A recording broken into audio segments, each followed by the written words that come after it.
Décrivons ici quelque chose au sujet de la demeure éternelle des malheureux damnés dans l'enfer. C'est une épouvantable caverne située dans les entrailles de la terre et partagée en 4 grandes divisions. Dans la première sont les âmes qui ont un moindre nombre de péchés. Dans la seconde, ceux qui auront péché avec une moindre malice.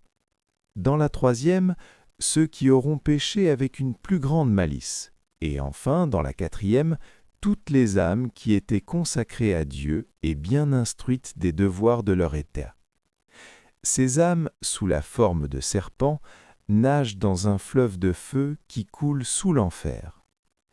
Parmi elles, on reconnaît les prêtres à leur crucifix, et comme à une espèce de couronne de feu sur la tête en forme d'épine, et qui sera leur châtiment pour avoir avili leur si noble caractère. Les peines ensuite, communes à tous les damnés, sont principalement d'épaisses ténèbres, une puanteur intolérable de soufre et l'infection des cadavres tombés en pourriture, une fumée qui aveugle et un feu inextinguible allumé par le souffle de la justice divine. Ce feu, liquide, matériel, est le même dans l'enfer que dans le purgatoire. Dans les deux endroits, il agit avec sagesse, augmentant la force de son intensité là où il trouve plus de résistance. Avec cette différence que dans les âmes du purgatoire, il trouve les fautes comme à la surface de l'âme, comme des taches de matière combustible. Il peut détruire ces taches et purifier l'âme, de telle sorte qu'alors même que l'âme continuerait à rester au purgatoire, non seulement elle ne souffrirait plus du feu, puisqu'il n'y a plus rien en elle de quoi consumer, mais elle aurait l'avantage de voir Dieu lui-même, qui certainement se tient en tout lieu. Mais les pauvres âmes damnées, ayant la matière combustible de leur faute, non plus comme des taches sur la surface de l'âme, mais comme innées et unifiées inséparablement à l'âme elle-même, comme le levain dans le pain déjà cuit, devraient se consumer elles-mêmes pour détruire en même temps la faute et cesser de brûler. Mais après la résurrection finale, au contraire, non seulement l'âme sera immortelle, mais encore le corps. Il est clair que les deux ensemble auront à brûler éternellement sans se consumer jamais.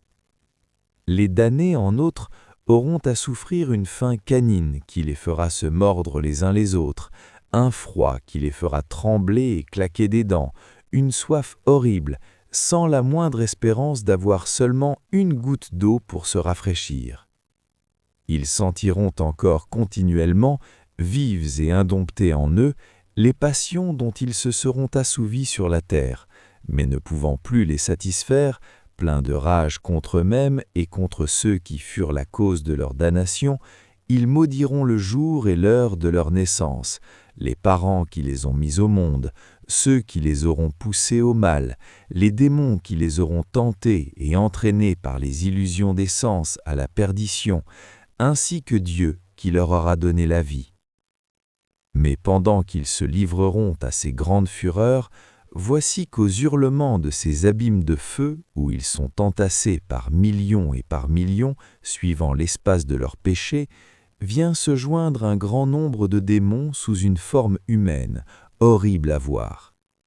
Ils tourmenteront les malheureux damnés avec des crocs de fer, se faisant un jeu de leurs tourments, les déchirant l'un après l'autre comme du chanvre sur le peigne de fer rougi au feu, jusqu'à ce que les chairs tombent fil à fil par terre.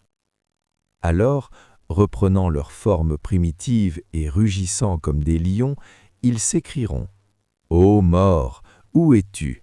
Pourquoi fuis-tu toujours loin de nous ?» Et à ce cri, paraîtra devant eux, au milieu de l'obscurité, une bannière noire sur laquelle se trouve écrit avec du feu et en lettres formidables « Toujours souffrir, ne jamais mourir pendant l'éternité. » Et tous ces malheureux, poussant un nouveau et plus horrible cri, s'écrieront « Ô éternita, ô éternité, tu nous écrases à chaque instant de ton énorme poids. » Mais, dira quelqu'un, comment le feu matériel peut-il tourmenter l'âme qui est spirituelle? On répond, dans l'âme se trouve toute la force de la sensation, soit pour jouir, soit pour souffrir. Elle se sert du corps dans la vie présente comme d'un vêtement, et souffre et jouit par lui, mais une fois séparé, le corps ne pourra plus souffrir ni jouir, tandis qu'elle reste toujours capable de jouir et de pâtir. L'âme qui sort du corps en état de grâce voit Dieu qui est présent partout, et si elle est pure et sans tache, elle lui est immédiatement unie dans la gloire, et trouve tout contentement. Mais si elle a des taches à laver, elle les voit associées en elle-même, et par l'horreur dont elle est saisie, elle demande en grâce d'être purifiée, afin de se rendre digne d'être unie à son Dieu pour l'éternité. Et alors son ange gardien la conduira au lieu de l'expiation, où elle aime Dieu d'un parfait amour, et où elle ne le voit plus que jusqu'à ce que disparaissent les taches qui la défiguraient. Mais la malheureuse âme réprouvée, à sortir du corps, par l'aveuglement de ses péchés, ne voit pas Dieu et ne pourra plus devenir digne de le voir, mais elle sent seulement le poids de sa justice qui la condamne aux peines éternelles dont elle aura à souffrir à jamais pendant toute l'éternité.